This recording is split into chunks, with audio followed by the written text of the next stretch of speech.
I see ourselves live. So I think we are live. So No. we can start smiling now. A super focused face. Um, all right. Hello, everyone. Hello, YouTube. Hello, X. We're live in both platforms. Feel free to drop your questions in either one of them. We'll be monitoring the chat in both. But hello, happy holidays.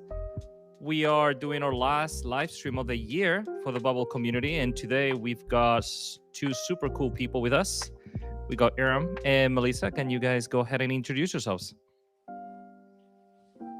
Hi, I'm Melissa. I'm a technical product support specialist, and I'm really excited to answer your guys' questions today. Hello, I'm Aram. I'm also on the support team and been at Bubble for about 3 years and similarly excited to talk with you guys. Nice. All right. So since we just got started, I guess we have to give a couple minutes, a couple seconds to the chat to catch up. But has people trickle in? I'm asking in the chat where people tuning in from. Good morning, good day. New York, Brooklyn, someone here. Nice. Poland, okay. And please, this is a office hours live stream. So anyone in the chat that has questions, anything you've ever wanted to ask, this is kind of like your hotline to support today. We can kick off with some of the questions I have here preemptively ready for us. Let's see. Question number 1. Can Bubble be used for Android and iPhone apps as an app? It's an easy one to get started with. Yeah, getting right into it, huh? The quick answer is yes, of course, with our new mobile app editor. Yeah, you can build native apps now for iPhone and Android. That's the quick and easy answer, but yeah, we have like a bunch of great guides too. Like we have a article in our manual about Google Play, like how to generate keys to upload your app once you build it to either the Play Store or the App Store for iOS. Pretty quick and easy. We follow the steps before ourselves. Nice. Okay, yeah, I guess we started with an easy one. I'm looking here at the chat, and Jose is asking if we are trying to build a native app, do we need to drop off Bubble into other tools? Looking for a tool I can use from start to finish. A lot of people build their apps completely on Bubble, which is really cool. We handle the back end, the front end, database management. We also have cool new security scanners that we have the security dashboard, which you can use to make sure that all the data types you're using are private, or if you're using an API key, you can integrate different types of APIs into your app. So I think it's a really good solution for building a full stack application. Okay. Yeah, I mean, I guess the short answer is yeah, end to end. That's the magic. That's where the magic happens. So Jose, build your app, drop the link. We want to see it. Another question from the chat. Is it possible to implement push notifications in the Bubble web app? Yeah, there's a few different ways. There's not I don't think there's a native way. I might be wrong about that, Melissa, if you know, but there's plenty of external integrations, like plugins you can use to create push notifications in your app. But there's also native ways. I think Bubble has a lot of different features that allow you to create notification style setups, in a custom way using Bubble's native features. So yeah, so far the answer to each of these is yes, you can do it with Bubble for sure. But all right, I guess we're 2 for 2. Let's see, what's the chat talking about? Somebody said here, need to get mobile editor out of beta. Sure, yeah. I mean, we're not, the holiday live stream today for office hours is more about answering your questions, less about road mapping and stuff like that. Emmanuel, the founder, is gonna have an AMA coming up in January, so you can go ask him about when betas turn into general availability features. But yeah, for today, we're gonna be focusing more in like Q&A. Jumping right in with another question. I don't know if I understand it. How is the best way to do a moves bank trank with total amounts? Do you guys know what that means? I'm a little lost there. Sorry. Maybe try to rephrase your question. Somebody says security dashboard is awesome. Okay, PJ. Thanks. What's the best way and secure to connect my Bubble database with Chrome extension so that I can fill text inputs in other websites? You guys have any recommendations there? Not sure I understood it exactly correctly, but if you're trying to like get data into or out of your Bubble app using like a different service, whether it's like a Chrome extension or like a different service entirely, I think your best bet is probably the API connector, because that basically allows you to connect with any external APIs within the Bubble editor and then like relay that back to either actions or data in your Bubble app. So like, for example, if you wanted to connect with like OpenAI's API and get that to affect your Bubble database, definitely do that. As far as like extensions go, like Chrome extensions, I assume it could work depending on the exact scenario or use case the same way. But yeah, it sounds like the user is kind of concerned about allowing a Chrome extension to connect to their Bubble app database. So I don't know, is that all based on privacy rules, like how you set up your DB to make sure that doesn't go wrong, or? Yeah, I think privacy rules, like making sure that you have them in place, would allow you to make sure that all your data is secure. If they're asking whether they can access their data, like in the Bubble database from a third-party, like external source, you can also set up your app so it can act like just like a API. Like we have something called the data API where you're actually able to make calls to fetch data from your Bubble database using a third-party source. But those are more like custom integrations that we recommend you play around with yourself and see what you can build. Nice. I bet we get a bunch of questions in support about things like this, like connecting apps to other things. So yeah, we good do, question. like all the time. It's a pretty common topic because Bubble can do a lot, but obviously if you need to connect to a different service, like that happens all the time. So yeah, I mean, it's what makes your app more interesting too, right? Like you might want to talk to Miro, you might want to talk to some, I don't know, Notion, whatever. Like there's just so many things that you can connect on the web. There's like millions of apps. So, and then sometimes like Melissa was saying, right? Like sometimes you want your app to be the one it's connected to. So setting that up as well. I actually see here a question from Heather Marriott saying, building a SaaS, what is the best way to integrate charts and graphs in a web app build? Is that plugins? Bubble has like some native elements that can get you like chart functionality or like table functionality. So we have some native options that are pretty flexible as well. But again, there's a lot of plugins in our plugin marketplace that probably provide more, potentially more extensive features if you're looking for like a specific that provides that type of functionality. Chances are there's a plugin that somebody has made that you could install or look into. So yeah, there's a few different options. You could look into Bubble's native like chart plugins or table element, things like that.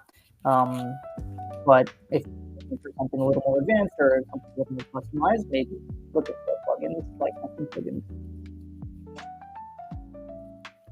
Cool. Awesome. I see somebody saying hi from Brazil. Hello, Brazil. Hola. Thank you for tuning in. And also hi from LA. Nice. West Coast. I mean, a lot of Bubble is based on the East Coast. But we got some people in the West Coast too. So, hello. Here, let's see. Any other questions? When is in-app purchases coming to Bubble Native? Yeah. So Noble, maybe you just tune in, but I was saying earlier that we're gonna be focusing on Q&A for today. So for roadmap questions, I would probably tune in into Emmanuel's live stream next month. He's doing an AMA, and being the co-founder, you can probably try to go grill him about all these roadmap and betas and kind of like feature requests and questions. So probably that's the best way. For now, we're hunting for Q&A for our holidays, office hours.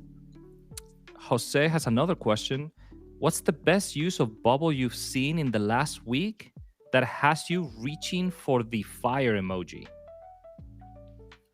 Great question. Any cool apps you've seen in the past week coming through your desk? I think the mobile apps for me are definitely like the coolest, and I think there's a lot of stuff that you can build with mobile right now, from marketplaces to like social media apps.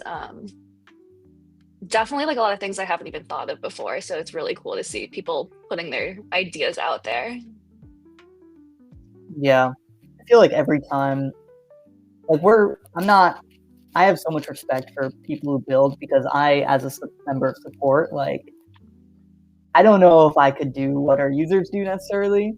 So every time I see an app that is like built on mobile these days, or even like the apps that are AI generated and like expanded on that, like, I'm pretty impressed, because it's just something that I don't know if I can do myself, other than like actually supporting, which is what we do. But hey, you do a lot. You make it sound like supporting is like, there's like the real builders, and then there's us. Like, you do a lot. That's nothing to be ashamed of. Sometimes you help people build what they want to build. So without you, there will be a lot of apps that wouldn't be out there. Prolo Golf is asking, is it possible to record audio in native mobile apps created with a mobile editor? Just to clarify, by the way, Prolo Golf, when you talk about native mobile apps and the mobile editor, we're talking about the same thing. Bubble talks about the native mobile apps editor because it's built on React Native. It's not a wrapper that you do with like regular web technologies. We're actually creating the code, underneath is the code that you would push to App Store. So basically you're like duplicating here, just to clarify. So yeah, is it possible to record audio on native mobile apps? I don't know if there's native functionality for that yet. I can take this question. We currently don't have like just a native way to solely record audio. That's something that our mobile team is working on, but definitely is a roadmap question that you can ask for our product team or Emmanuel, when he does his AMA. We have a lot of features that we're working on for mobile though, and so as part of support, you do a lot of checking in with engineering to like see where we are in the progress of certain things, because we get a lot of requests about when things will be available. Okay, so not current, but probably, yeah. Something that I think Josh, so I don't know if you're familiar with this, Prologolf, but we do these monthly community updates in the forum at the beginning of every month, and I'm pretty sure that Josh mentioned something at the beginning of December, or like the things that we're working on for mobile. So definitely in a couple weeks, check out, like in January, 5th, 6th, something like that. Check out our forum. You'll probably get more updates on that as well. Somebody's asking here in Spanish, actually. Let's see. I'm going to read it in Spanish first.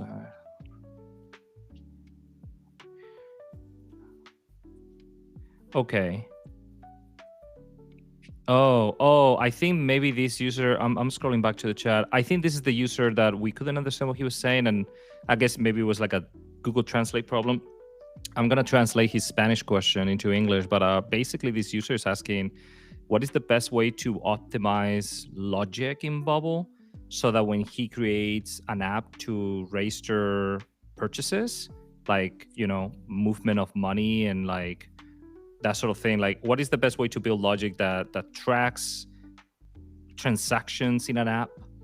And because he wants to do things that like connect to banks and things like that. So I guess it's kind of like a question about database architecture. Yeah. kind of high level because that type of setup would probably require interaction between a couple different parts of Bubble, so like logic, database, like you mentioned. It's definitely possible.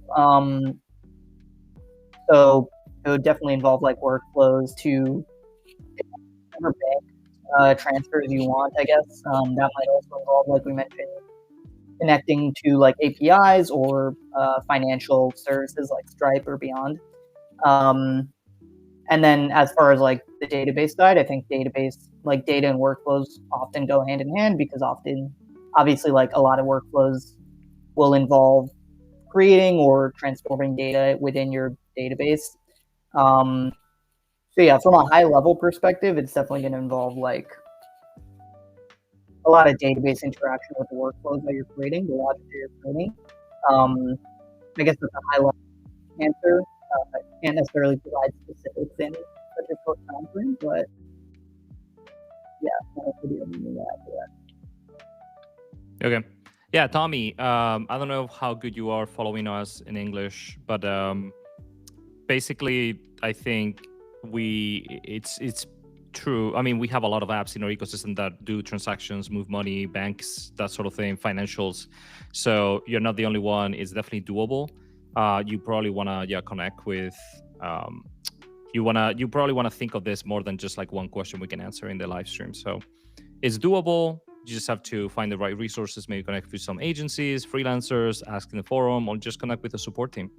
And you can just message the support team and they'll be happy to help you as well. Moving on in the chat. Oh, I see Eduarda saying hi from Brooklyn. Hello, Eduarda. Hello, teammate Eduarda in the chat. Hello, another bubbler. Hi, Eduarda. Let's see. The Tech Guy NYC asks, on some of our public-facing forms that don't require a login, sometimes people get the following error. Sorry, your login session has changed expire. Please try again when completing. I guess the question is why they get that. Have you guys come across that kind of error before? I mean, that's definitely something that you can submit a ticket for, and we'd love to investigate for you. I think we would need to use our back tooling to really investigate that type of occurrence. Okay. So yeah, sometimes it can depend. Sorry. Okay. Sometimes it can depend on like if the login session that you're trying to, or the one that's timing out, it can sometimes depend on your browser. You might want to try like some basic browser stuff like clearing your browser cache or cookies. That's a classic one that we like to offer as a suggestion. But like Melissa said, sometimes it might also be something to do with like a specific workflow or thing on the page that our support team would love to investigate for you. Nice. Yeah, submit a ticket, guys. I see another question for Heath and Marriott saying, next question, my design panel is switching from legacy to new back and forth. Is there a way to select one design? Yeah, so we had an issue yesterday for a while where the property editor beta, the new design, got kind of turned on, or there was not a way to opt out of it. There was like a bit of an issue. That should be resolved. So if you're still unable to go back to the property editor, like the black one, the one we've had for a number of years, reach out to support or drop a comment in the forum. We have a discussion thread going on there. But you should be able to use the general available property editor instead of the beta if you want to use that one. Eduardo says, I love that question. Yeah. Let's see. Catching up. Adam is asking, is there a global place to monitor failed backend workflows across the app? Kind of. You can check your server logs pretty frequently to see what is going on. It'll catch any workflow errors, things like that, things that might have timed out as far as workflows. The scheduler logs also might show you what is currently scheduled, so you can kind of get a sense of what is coming. So you can keep an eye on that and relate that to your server logs to see, track what is going on in your app and what potentially might have succeeded or what failed. So the logs tab in the Bubble editor in general is probably the one-stop shop for that.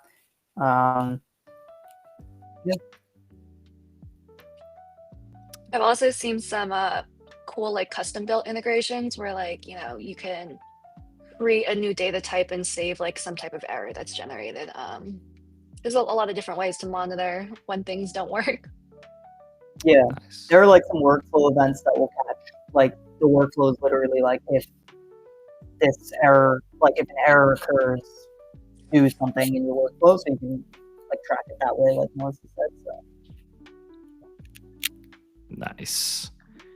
Looking by the chat. Good question. Hi from LIC. Hello from LIC. These are safe, right? I'm on another call, but would love to tune in later. Yeah. Live streams on YouTube get recorded, has YouTube videos for later, so you can come back to the Bubble channel and rewatch it at your own leisure later. Not a problem there. Teo jumped in the chat. Hey, hello, Teo. Another bubbler. Hi, Teo. Hi from South Africa. Hello from South Africa. Hello to South Africa. Okay, Adam has another question. At each stage, 30, 100, 1,000 users, what typically becomes the first real bottleneck? Database searches, backend workflows queues, file handling, workload unit consumption. In your experience, as an app scales, what do you typically see? I think it really depends on like what you're doing with your app, since you can build so many different types of things on Bubble. Like for example, you could have a ton of users and then maybe they're not doing very intensive things on your app, right? Like maybe they're only creating things or doing simple searches, versus like you could have only a few users that are doing very heavy operations. And so the bottleneck is going to differ a little bit between that type of thing. I don't know if Iram has any thoughts about this. Yeah, I think like anything that scales, it'll depend on the circumstance and how it's scaling. So like Melissa said, like you can potentially have a lot of users, but if that's not necessarily affecting how many searches are being done in your app or how many workflows are being done, it might not be a huge factor.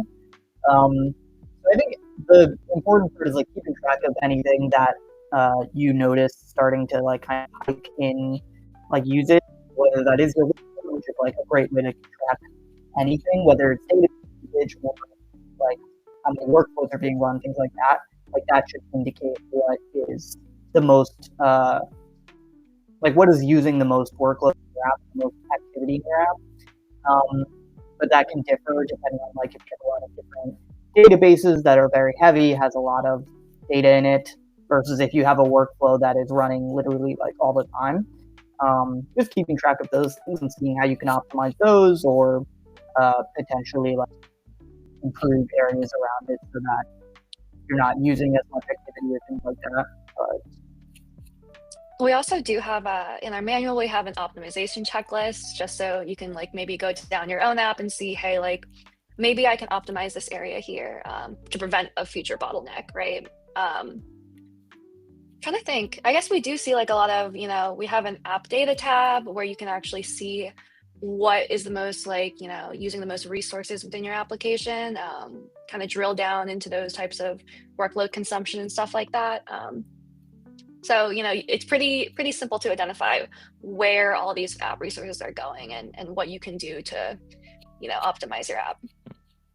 I mean, I feel like an advantage in a problem of Bubble at the same time is kind of like two sides of the same coin. Is it's so flexible that it would allow you to do dumb things, which is good because that means that you can build a lot of the things, right? Like if we were very rigid and structured, then there would only be a certain amount of type of apps you could build a Bubble. But we are so flexible that you can build anything, but that also means you can build anything means also bad things. So, I mean, I would imagine that sometimes maybe a page loads fine and then you throw some kind of element or something into it that you think, oh, that's going to be fine. It's a recurring group with like 50 things. And but then you don't realize like once traffic hits certain limits or something, like things just start breaking down, right? So sometimes it's kind of like your own downfall having so much flexibility when it comes to how your app performs, and then you have to start learning about optimization and getting things back in track. But the support team is there to help you. Theo is asking, what's the coolest app we've seen? We already answered the question, Theo. Sorry, you should have been here. We already covered that. Coolest apps. How much of a somebody here was asking if we use AI. Have we ever considered using AI outside of Bubble to help drive decisions about how to accomplish a significant task within Bubble? So I guess maybe asking ChatGPT or Claude or Perplexity or Gemini, like, hey, how do I build this and that on Bubble? Like, I mean, I feel like people do that. Yeah, I mean, I think. Oh, No, go I was for gonna it. say, like, I think. Yeah, I think everybody uses AI to some extent or capacity in their like typical work days now. Obviously, that depends on like the person, but yeah, I don't want to say that it's driving like how we like. We're not asking ChatGPT like what product decisions we should make or like things like that, if that's what you're asking. But obviously, it's like at the heart of our product now, like the AI agent. So it's always a consideration. But as far as like how we work, I think on support, for example, like yeah, sometimes we might not immediately know the answer to your question. I know that might be shocking, but sometimes we can use it to help improve our workflows as well. We have a lot of automations on the back end that are AI powered, things like that. So it's like good to like complement the human investigations that we do on support, for example. But yeah, and then like yeah, obviously there's a ton of options like within an app, like a Bubble app and editor to like enhance your app with AI. So sorry, Melissa, what were you gonna say? No, I think that's a kind of a fair assessment. I was gonna say, we really, me and Iram are both on the same team, right? So we are most familiar with the success operations that are going on, and so it's great to it's maybe a specific error code or something like that. But we do our own investigations ourselves. We look at your apps, we look at your data, see what's going on there. But it's definitely a good supporting tool. I see somebody on X saying, hi from Los Angeles. Hello from LA. Hello. I actually, I think a really cool thing about AI is people underestimate how good or Bubble or AI is on the support side. That AI is trained on everything. The docs, the manual, like I go to that bot sometimes. I'll just go bubble.io/support. I'll click the little bubble and I'll be like, hey, I'm trying to do this thing, option set, whatever. I'm trying to do a thing. And then surprisingly, the AI is like, or I guess not surprising, it's trained on our stuff, but it's good at it. It's like, oh yeah, this is how you would do it. Or this is what you should consider. This is what you need, right? To set up. So, and our AI agent in the editor is doing the same thing. So, I actually find myself asking our own AI questions more often than I would like ChatGPT or something on the side, just because our own AI agent is getting so good at knowing how to build on Bubble.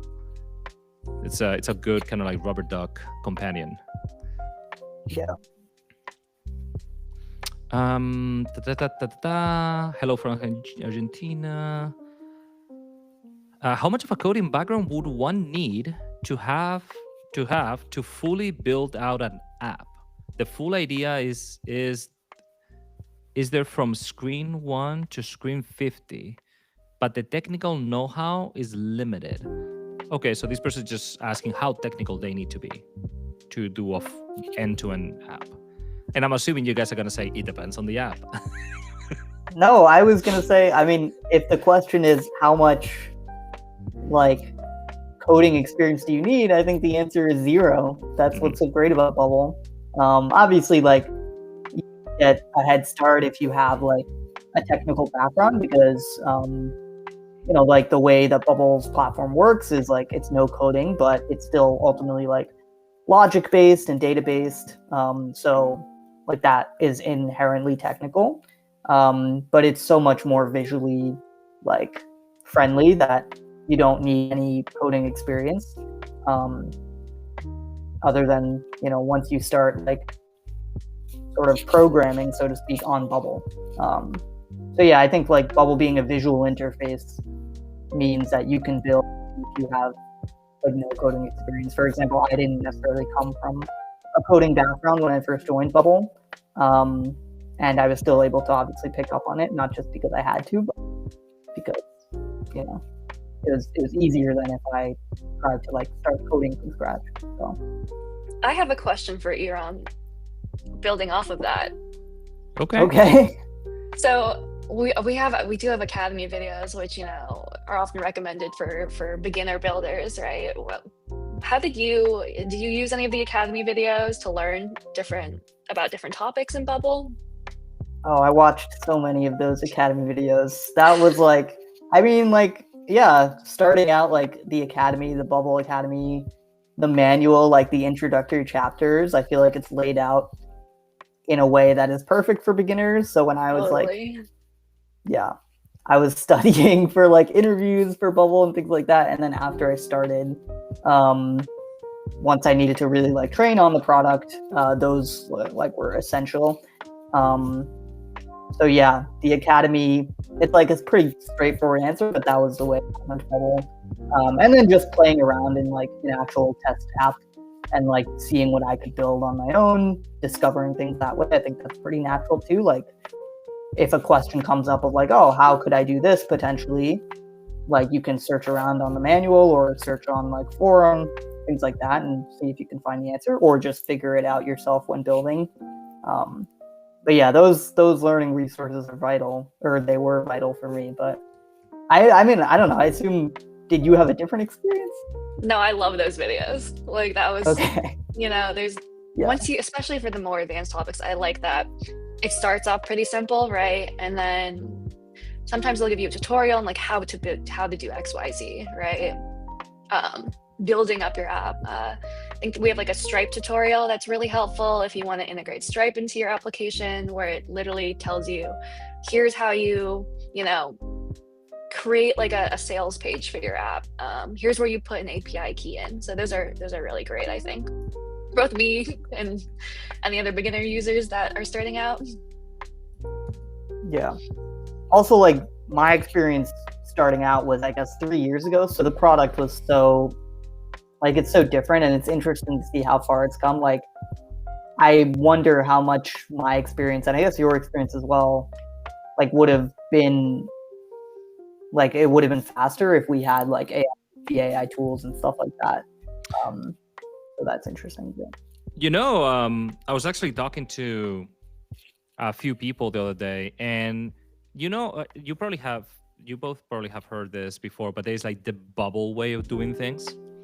And sometimes it's not the same as the way you would have done it with code.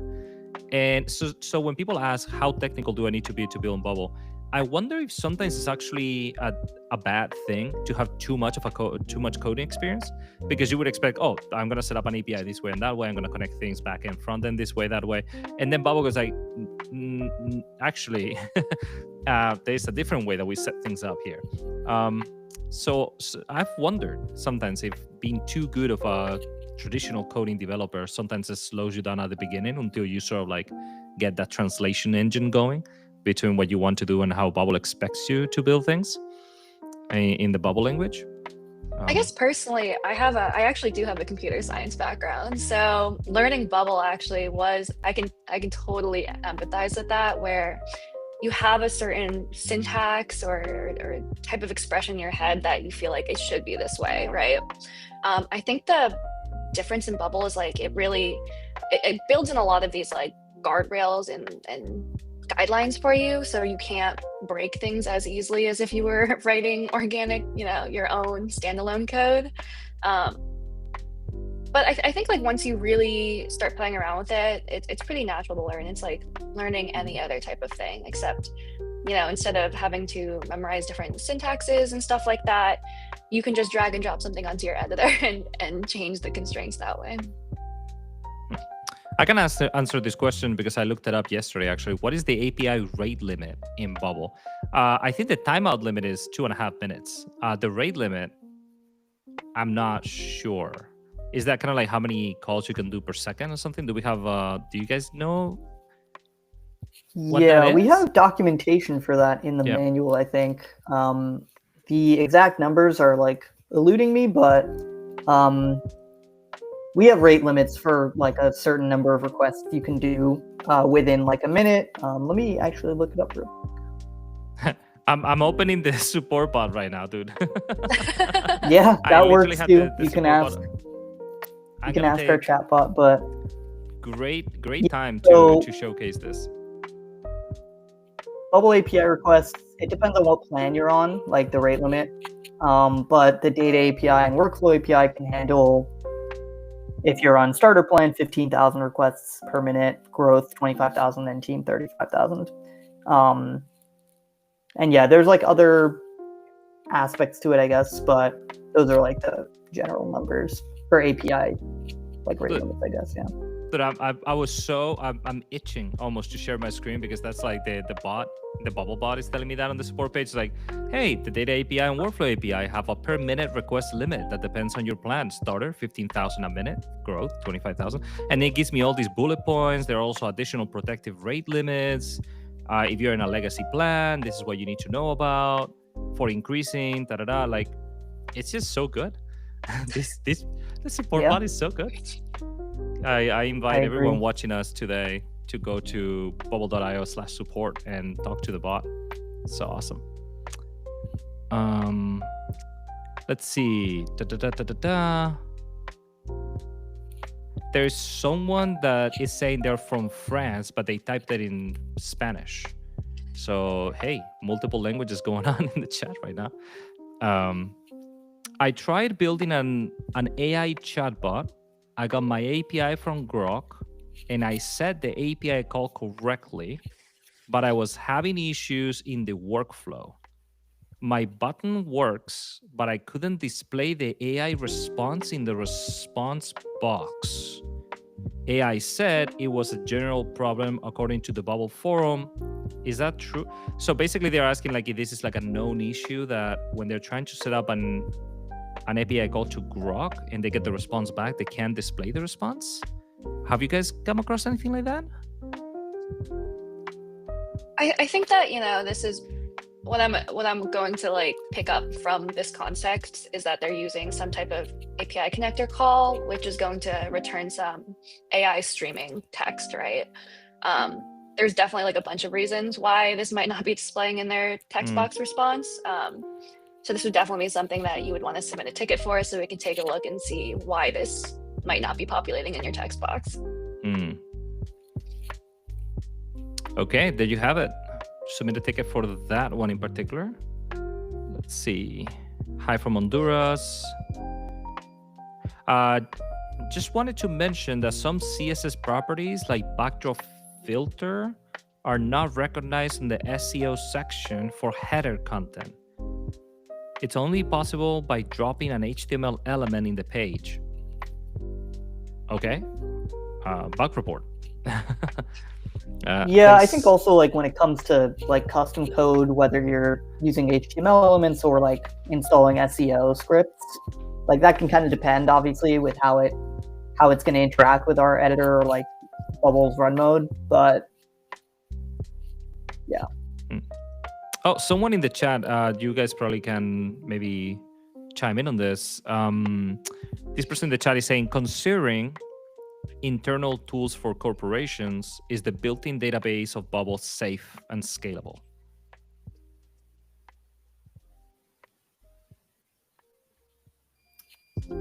Yeah. I guess, yeah, I think the answer is yes. Like we do have, a lot of companies that are built on Bubble with a bunch of different users.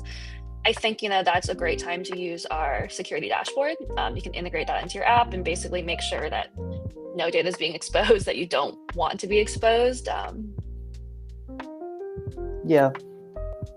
I think like the most straightforward one is like installing privacy rules in your app, which is a feature so that you can make sure your data is protected from like being visible to people that you don't want it to be visible to, other than like your users, things like that. We also have like some built-in privacy and built-in security. You can check out our security page, for example. I mean, for this user, Vittorio Reina, I mean, we have all kinds of apps built on Bubble. Some of them are corporations, some of them are small startups. It ranges across from $0 to millions and that sort of thing. So, yeah, definitely doable. But I mean, if you're pretty serious about internal tools for corporations and stuff, maybe reach out to our sales team as well. They can probably answer all these questions, SOC to security compliance, that sort of thing.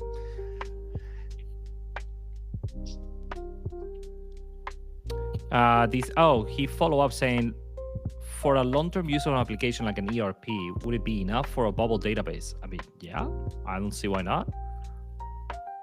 Just the answer, yes. Yeah. Someone here gives us a shout out. I just got building my first app. Just wanted to say it was a pleasure using Bubble. Now off to the races with marketing. All right. Woo. Best of luck. App got shipped. Actually, for you, the guy that just Crunchy Terry, are you familiar with our lunch lab that we just started like 2 weeks ago? I believe if you just go to, let's see, is it C? We can probably pull it up, but I think it's C/lunch-lab. Yeah. So I'm gonna drop this in the chat, but if you go to a lunch lab, you can actually apply. We're looking for all kinds of startup founders and even established founders that are looking to just take their apps to the next level. And we're doing this thing called radical marketing, a Bubble, where we sort of like put our resources to the founders' disposal to help you be successful in the Bubble ecosystem. So if I were you, since you just launched that, if you're looking for help with marketing, submit your application to Launch Lab. Pretty exciting. Launch Lab is pretty exciting, really good, really cool new resource we have for people, for founders. Given the files stay in our own EU hosted Google Cloud, I don't think. I'm sorry, Adam. I think this question about like EU databases and stuff might be like a little out of scope for us today. I would definitely submit a ticket for that. Somebody said no experience needed. That said, as you use Bubble, you start creating more optimized solutions. This is what you guys were talking about, right? Like the more you learn about Bubble, the more you start learning the tricks of the trade. Yeah, definitely. Yeah. I think the learning curve for Bubble is like once you start, you'll learn a new technique, right? You'll learn a new way to implement a certain feature, and then that's suddenly the best way to do it. And then you'll learn something else maybe next month. You can always iterate and optimize on your application, which is really cool.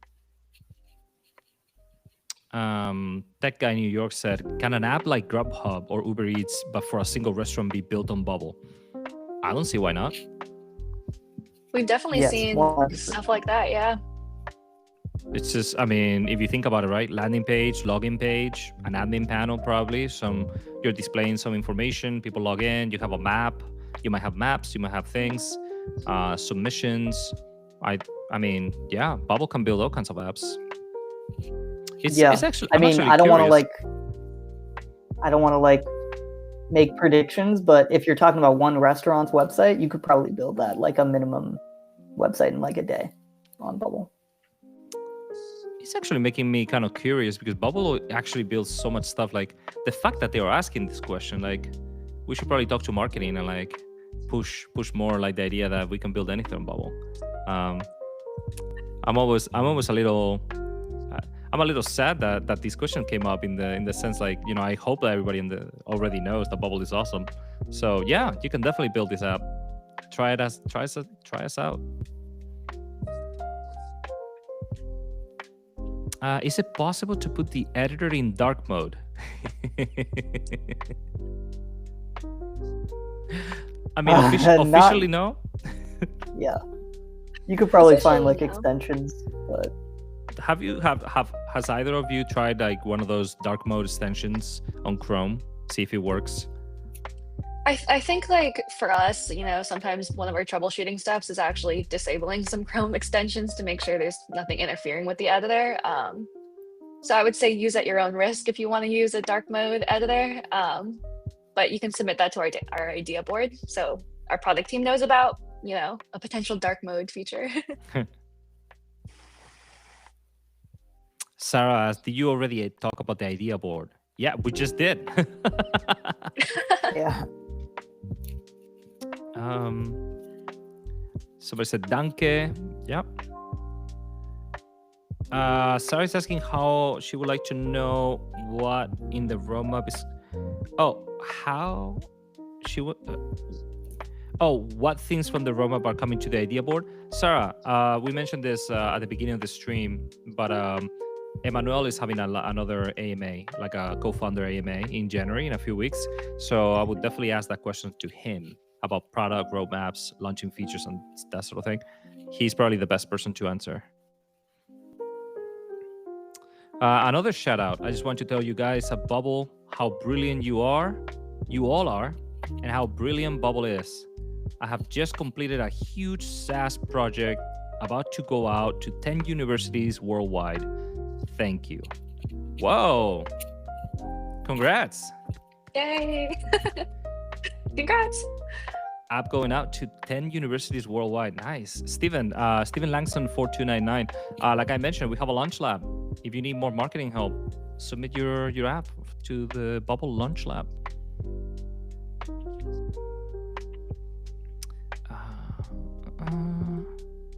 Okay. Crunchy said, I signed up for Launch Lab, didn't get chosen for the first month, but I'm ready. You guys have my info.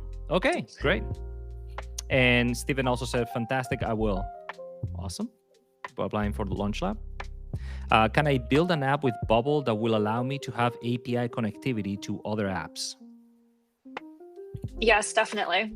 You can integrate between two Bubble apps if you wanted to. We have the app connector for that. And then if you have an external third-party app, we recommend using the API connector to create your own data, your own API actions or API data calls.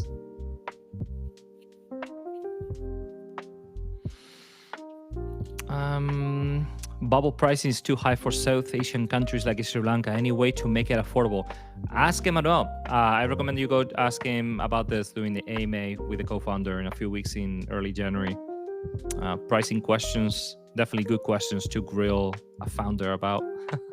I'm sure Emmanuel would love to get that question.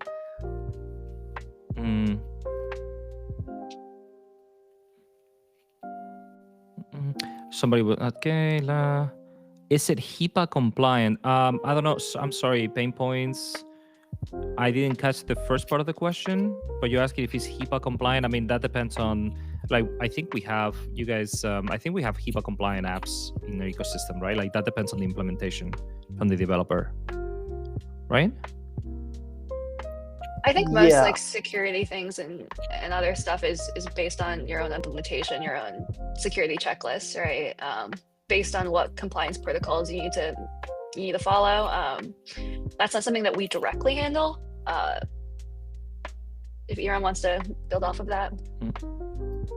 Yeah, I think Bubble, it's mentioned in our manual that Bubble is not entirely compliant right now, but again, apps built on Bubble, I think it could depend. But yeah, that's kind of beyond the scope of just our platform. It depends on what you're building, I guess.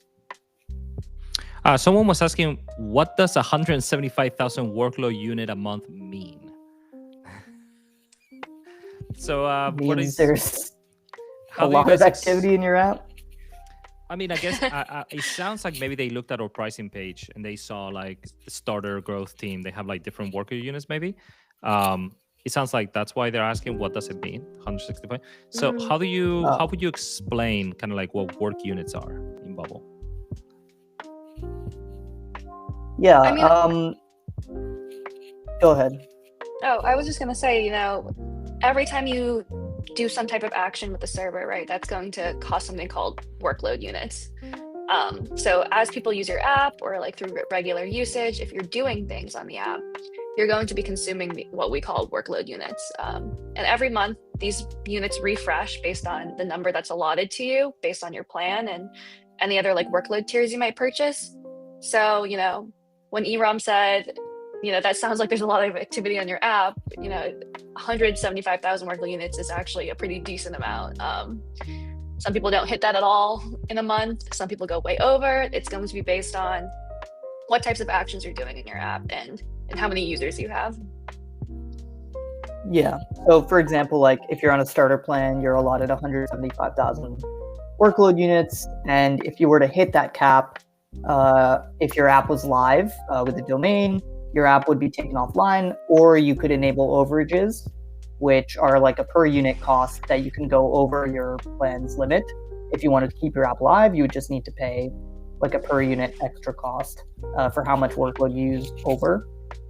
Melissa also mentioned there's like workload tiers that you can get if you want more workload for a month, and it does refresh every month. But yeah, it basically, like Melissa mentioned, tracks what the level of activity for server resources and data resources are in your app, as a way of like tracking how much activity you're using. And yeah. I see Emilio here in the chat. He's an agency. He works with an agency. He said, I guess he's answering the earlier question that we had about the bank. And he said, has an example of the complexity of apps that can be built. My agency has built banking cores for companies that have actually gone through regulatory approval. Yeah, kind of like what we were saying, right? Like it really depends on your implementation.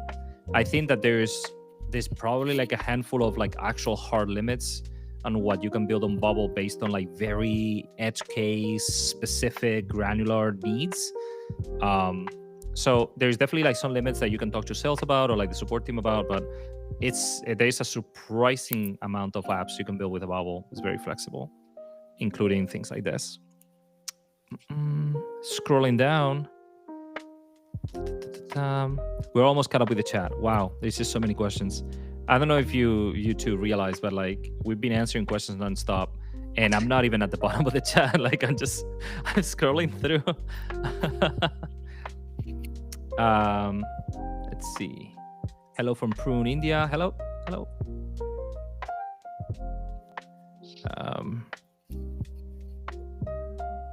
Somebody said Bubble has been a great platform to build IMNI 360, fast, flexible, and powerful enough to support a production-ready system integrated with Google Cloud.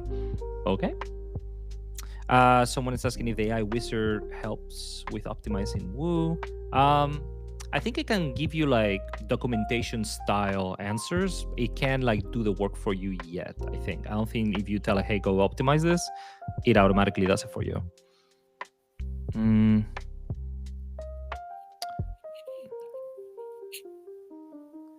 I've been building apps since 2020, and I still have so much pleasure working with Bubble. There you go, 5 years in, still loving building with Bubble.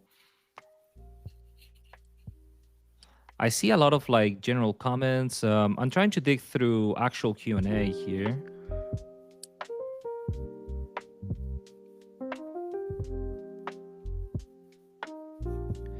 Somebody said your response to workload units per month is very vague. Please explain in more detail. I mean, there's a lot of documentation about this. To go into a lot of detail with the live stream, it might be very boring. It's very technical, but I mean, you guys basically like actions in the backend have costs, right? Depending on the type of action, the type of data you're retrieving, the type of thing you're doing, right? That you're returning, it has associated costs with it. So, like, that's what it is, right? Yeah. I mean, I don't want like every one of our answers to be like, check out our documentation, but we do have a lot of great documentation that will walk you through like the basics of workload, what it is, how it's tracked, and what it means for like the cost of your app, and like the activity of your app. So I definitely recommend checking those out for like a deeper dive and a better like understanding than what we can provide in like one answer. But yeah. Okay, and there's like a feature request here.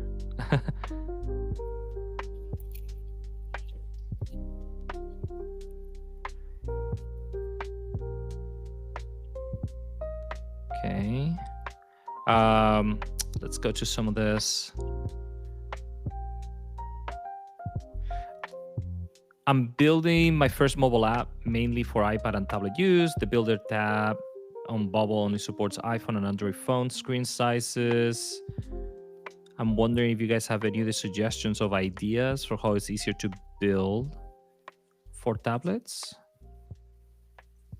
I think there's actually a conditional that you can use. When I think the user is referring to is basically like the, when width of the screen or width of the page, right, is less than a certain amount of pixels.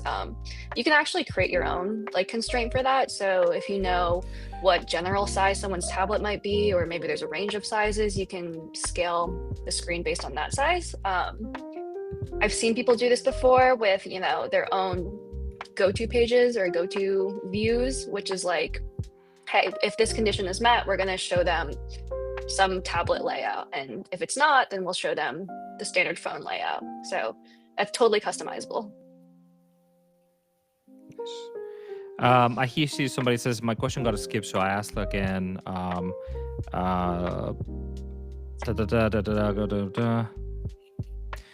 Oh, so somebody's asking if when we change things like the property editor that's in beta right now, if we do new courses for it or like new academic resources.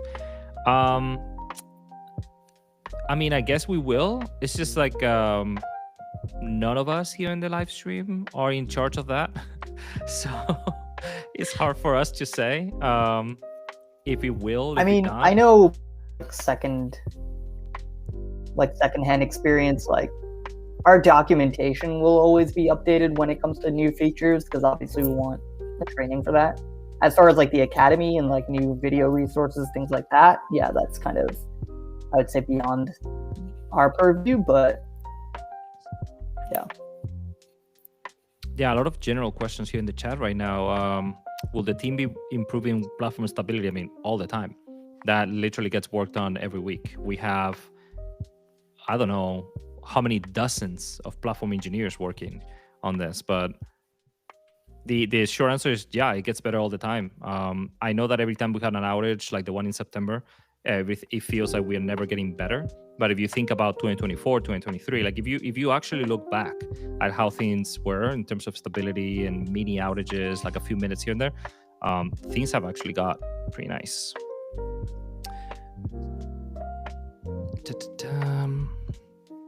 And let's see any other questions in the chat. Gotta do rapid fire now. Yeah, we have a few minutes left. Emilio is asking an interesting question. It's less about troubleshooting Bubble apps itself, and it's more like a question for you guys on how do you feel that Bubble has been shifting our culture to work more with AI? So in your day-to-day, doing support work, answering tickets, all these things, have you felt like the end of 2025 feels different than the beginning of 2025?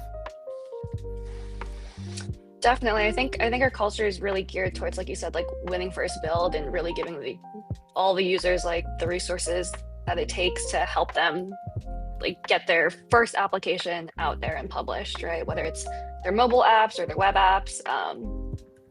It's something that is definitely at the forefront of our heads when we're even interacting with users or when we're trying to develop new things. Anything to add, Iram? No, I resonate with that. I second that. Yeah, I think this whole year has been AI focused for us. So it only makes sense at the end of the year would be definitely like more in the beginning, because we've constantly been pushing on it internally and like as far as our product goes. So, and I imagine we'll only continue to do that in 2026. All right, we only have like 2 minutes left, so I'm gonna pick up the last two questions and rapid fire, see if we can answer both of them. Question number one is, why can I only disable front-end workflows and not back-end workflows? Seems like a basic feature that should have been added a while ago.